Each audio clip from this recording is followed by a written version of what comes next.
We think that we want a 100%. goal, but we don't actually want the goal. We want the feeling of achieving that goal.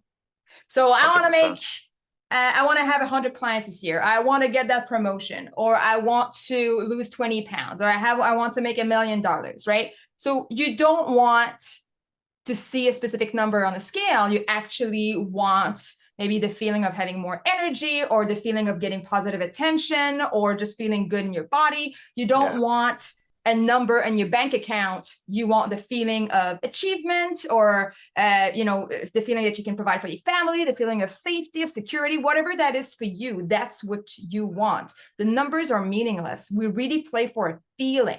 When your sky is gray and your sun's gone away, how you gonna be a happy leader today? Worry not, step this way, a better way of leading is within reach, you got this. And no drama needed, we'll put a spring in your step and teach you just what to say, and let go all of that stress in a sustainable way. So let's get this crazy show on the way. This is The Happy Leader, the show that gives you the confidence to say what you want to say. And say it in the best possible way. It's time to play Where Are Your Resolutions Now? The game show where two contestants compete to prove they are sticking to their New Year resolution after the 3-week threshold. Now, welcome your host, the imposter. Welcome to Where Are Your Resolutions Now? Meet our contestants. The Shouty Boss. Welcome to the show, yeah, boy, right, welcome to the show. It's great to be here. Thanks for the warm welcome. It's great to be here, Jeremy. The Talkie-Walkie Boss. Hello, everyone. Welcome. Before somebody finds out that shouldn't be here, tell us more about your resolution. My New Year resolution is that I will not send emails after 6 p.m. and I will treat my team as if they have a life outside of work. That's ambitious, which is the enemy of success. Good. What about you, Shouty Boss? You, yeah, you, me, exactly. More positivity, more smiling. Happy around the workplace. G people up a bit. Real chicken soup of the soul shit, you know what I mean? Jeremy! Give loads of positive feedback when it's due. I want to see that in action. Let's play. Your first challenge is to tell us when was the last time you acted according to your resolution. Yesterday! Let's see a clip. Roll VT! I'll tell you what your bloody problem is. You're not happy enough. You're bringing everybody down round here. We want more positivity. This is a new year. Look at me. I'm smiling on the inside, can't you tell? More positivity, that's what we want from you. You're bringing everybody down, you hear me? That doesn't count as positive feedback. Yesterday.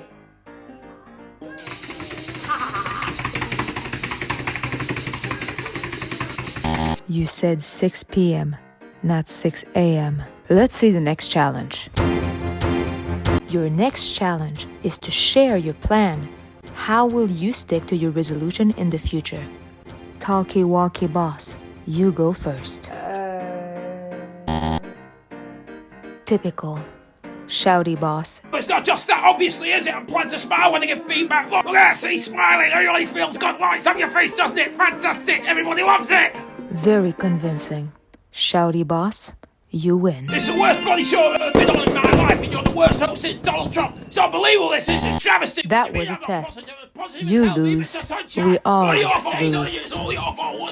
Get out of the way, it's your fault. You bloody mess this up, is it?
think that we set a goal and it's just going to happen. But the thing is that in order to achieve a goal that we don't have now, we're going to have to change our habits, and change brings resistance. And therefore you need to have a goal that is worthy of the effort of change. The question to ask, the key question is, what do I want? Like, truly, what do I want? And this is not, as Jen said, it's not about a number, it's not about a metric, but it's about a feeling. It's about a state of achievement. It's about a deep fundamental interest, right? Mm-hmm. So we need to sort of, what do I want is an important question. And most people don't answer it correctly. Because most people's what do I want is really, when you scratch the surface, what do I think I can get? Or what should I want? Also. What should I want? What will my boss give me? What's possible for somebody like me? Forget about all of that. Yeah. Because you will not be driven to achieve those things. Mm-hmm. You just won't find a fire. Yeah. Once you've got that, you need to make that concrete.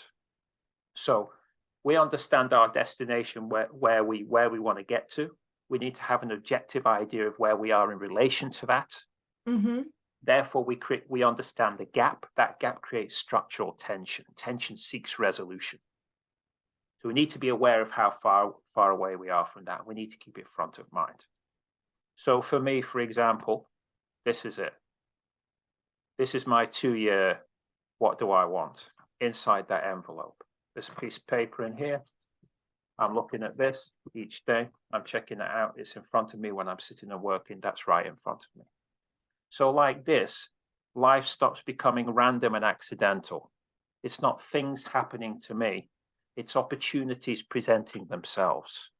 Shouty boss, shouting so much, he shouts his head off, always cross, patience sparse, hope he disappears off his own armpit.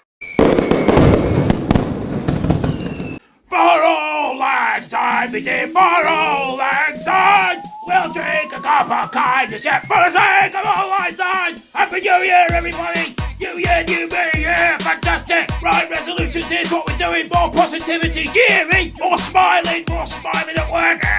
Cheer people up and all that, get people motivated. Bring a bit of bleeding fun to the workplace. More smiles around the office. That'll be brilliant, cheery, eh, cheery? Right, old barrel of bloody laughs, right? Really great shit stuff. Chicken soup for the soul, cheery, it's gonna be great!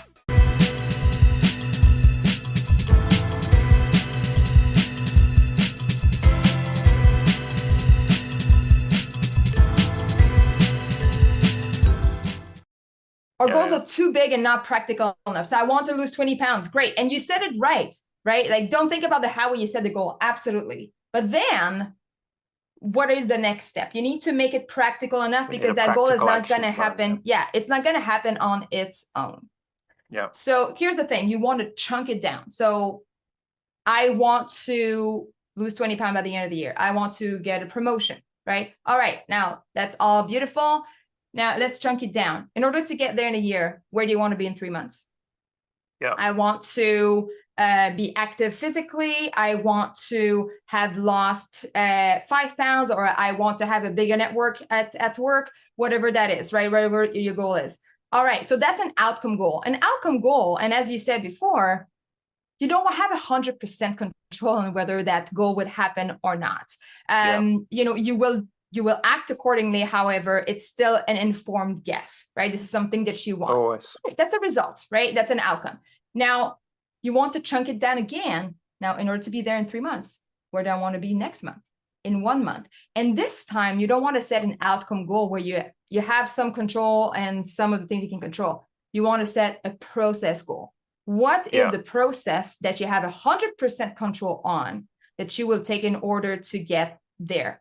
So, for example, if I want to, in a month, if I want to lose 20 pounds a year, in a month, I want to have hired a coach. I want to have train 3 times a week, and I want to food prep twice a week. Now, I'm not a weight loss coach. Again, I'm just like, this is all hypothetical.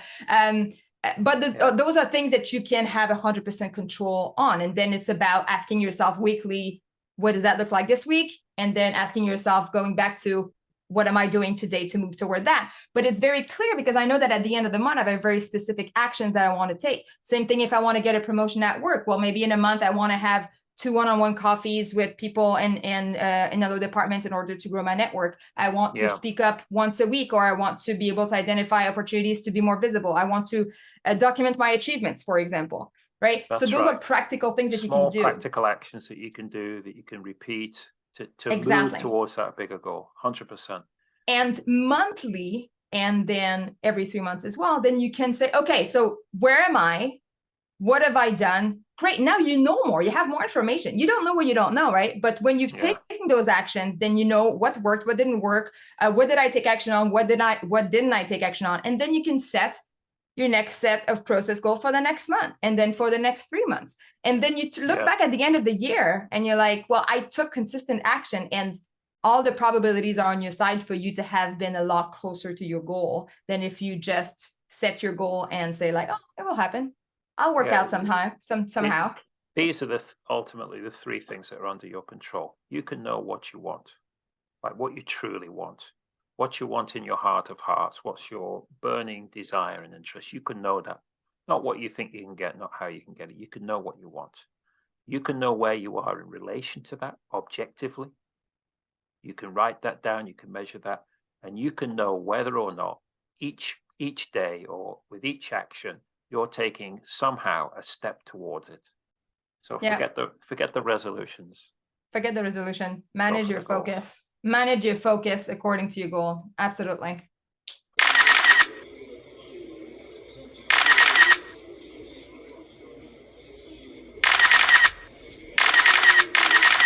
Is it true that you avoided giving clear directions on what the priorities are for the team? Absolutely. Everything is important and everything has to be done. If there's clarity on what there is to do, some things will be done before the others. I much prefer when everything is done at the same time, so process is slow and I can complain about it later. Keep them confused, keep them busy. There are rumors that you're giving contradicting instructions on priorities. Any comments on that? As I said before, my people are paid to do what I say. They do not need to understand the reasoning behind it. Besides, I don't even understand it myself because there is none. Now, that's all for today. Thank you. Chop chop.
Gentleman Giffor's boudoir. Why are you here? Because you have just experienced the Happy Leader Show. So what's going to happen to you now? Let me enlighten you. You are going to like, you are going to subscribe, and you are going to join the newsletter. Stop. The imposter can protect you. Have you finished all of your work? Is the stick up your ass well in place? Are you deserving of fun? Protect yourself from happier leadership today with missing out on the newsletter. Imposter!